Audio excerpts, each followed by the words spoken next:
দেশে খেলাপি ঋণের পরিমাণ ৬ লাখ কোটি টাকার বেশি। পরিস্থিতি সামাল দিতে সরকার সহায়তা দিলে বাজেটের ওপর চাপ পড়বে। এতে বাড়বে মূল্যস্ফীতি, কমবে টাকার মান। এ অবস্থায় খেলাপি ঋণ উদ্ধার ও পাচারকৃত অর্থ ফিরিয়ে আনা জরুরি। এজন্য বাংলাদেশ ব্যাংকে স্বায়ত্তশাসন দিয়ে ব্যাংক রিফর্ম কমিশন গঠন এবং ব্যাংক খাতে রাজনৈতিক হস্তক্ষেপ বন্ধের পরামর্শ দিয়েছে সিপিডি। ২০২৫ সালের নভেম্বরে গণমাধ্যম প্রকাশিত সংবাদে দেখা যায় ব্যাংকিং খাতে খেলাপি ঋণ বিতরণকৃত মোট ঋণের ৩৪% বেশি, যার পরিমাণ ৬ লাখ কোটি টাকার ওপরে। এ অর্থ ১৯টি পদ্মা সেতু নির্মাণের জন্য যথেষ্ট। প্রতিবেদনে বলা হয়, সরকারি সহায়তা না পেলে ব্যাংকগুলো আমানতকারীদের টাকা ফেরত দিতে পারবে না। সিপিডি বলছে, সরকার এটা করতে গেলে জাতীয় বাজেটের ওপর চাপ পড়বে। বিএনপি কিন্তু তার নির্বাচনকালীন ইশতেহারে বলেছেন যে অন্তত ইসলামী ব্যাংকগুলো থেকে যে অর্থ চলে গেছে আমানতকারীদের, এইটা তারা ফেরত দেওয়ার ব্যবস্থা করবেন।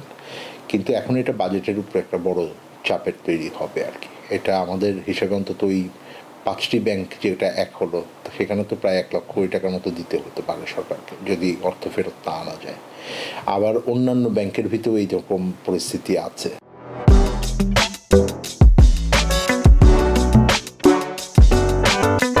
অর্থনীতিবিদরা বলছেন, খেলাপি ঋণ আদায়ে বন্ধকীকৃত সম্পত্তি বিক্রি, আইনি ব্যবস্থা সংস্কার এবং এজেন্সি নিয়োগ সহ স্বল্প, মধ্য ও দীর্ঘমেয়াদী পরিকল্পনা প্রয়োজন। সুনির্দিষ্ট কর্মপরিকল্পনা দরকার এবং একই সঙ্গে কর্মপরিকল্পনার পাশাপাশি সেটাকে বাস্তবায়ন করার জন্য একটা সময়সূচি প্রয়োজন এবং সেখানে স্বল্প মেয়াদী, মধ্যমেয়াদী এবং দীর্ঘমেয়াদী একটা কর্মসূচি তৈরি করতে হবে।